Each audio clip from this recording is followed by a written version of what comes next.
আমি সম্পার রান্নাঘরে আপনাদেরকে স্বাগত। আজ আমি আপনাদের মিষ্টি ছোলার ডাল বানানো দেখাবো। এটি যে কোনো নিরামিষ দিনে আপনারা বাড়িতে বানিয়ে নিতে পারেন। এখানে আমি 300 গ্রাম ছোলার ডাল নিয়ে নিয়েছিলাম। ছোলার ডালটাকে আমি 4 থেকে 5 ঘন্টার মতন ভিজিয়ে রেখেছিলাম। দিয়ে আমি ডালটাকে সিদ্ধ বসিয়ে দিয়েছি। দেখুন এখানে আমার ডালটা সিদ্ধ হয়ে গেছে এবং ওই ডালে আমি দিয়ে দিচ্ছি স্বাদ মতন নুন, দিয়ে দিচ্ছি বাটার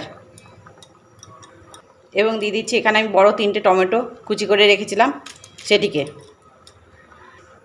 এবং সঙ্গে দিয়ে দিচ্ছি 1 চামচ হলুদ। এগুলো দিয়ে বন্ধুরা একবার ভালো করে ফুটতে দেবেন যতক্ষণ না টমেটোটা গলে যাচ্ছে।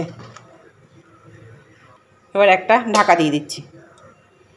ঢাকা দিয়ে এটাকে আরও 10 মিনিটের মতন আমি লো ফ্লেমে ফুটিয়ে নেব। আজকে একটা ছোট্ট টিপস আপনাদের সাথে শেয়ার করছি।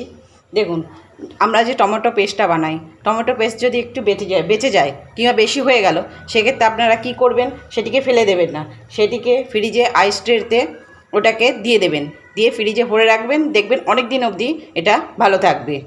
আমার টিপসটি যদি আপনাদের ভালো লাগে তবে কমেন্ট করে কিন্তু আমাকে অবশ্যই জানাবেন, এবং আমার রেসিপি যদি আপনাদের ভালো লেগে থাকে তবে লাইক, শেয়ার এবং কমেন্ট করতে ভুলবেন না, এবং চ্যানেলটিকে অবশ্যই সাবস্ক্রাইব করে দেবেন, দিয়ে আমার পাশে থাকবেন।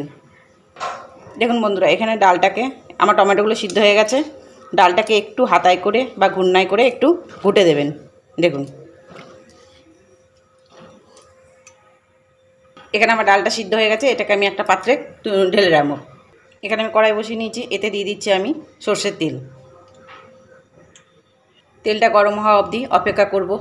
বন্ধুরা এখানে তেলটা গরম হয়ে গেছে, এতে দিয়ে দিচ্ছি আমি 4টে তেজপাতা, 2টো শুকনো লঙ্কা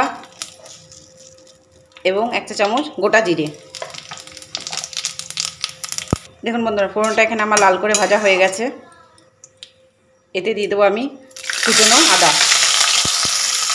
আদাটা দিয়ে একটু হালকা এটাকে ভেজে নেব। আদাটা আমার এখানে হালকা ভাজা হয়ে গেছে বন্ধুরা। এতে আমি দিয়ে দেবো 1 চা চামচ হিং এবং দিয়ে দেবো 1 চা চামচ নারকেল কোড়া। এবার এগুলোকে একটু লাল করে ভেজে নেব।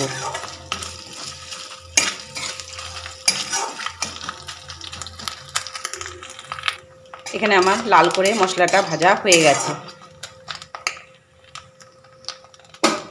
এটা আমি দিয়ে দেবো সেদ্ধ করে রাখা ছোলার ডালটা।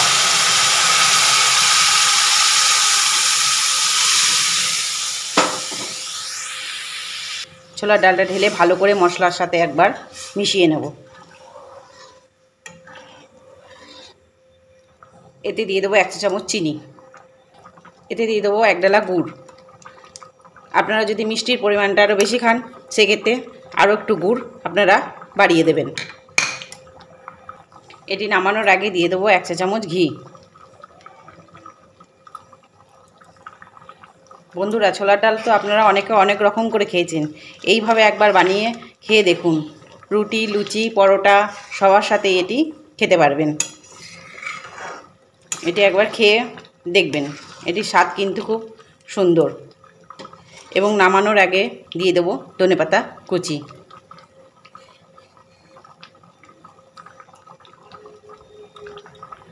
তো আমার এখানে রেডি হয়ে গেছে মিষ্টি ছোলার ডাল।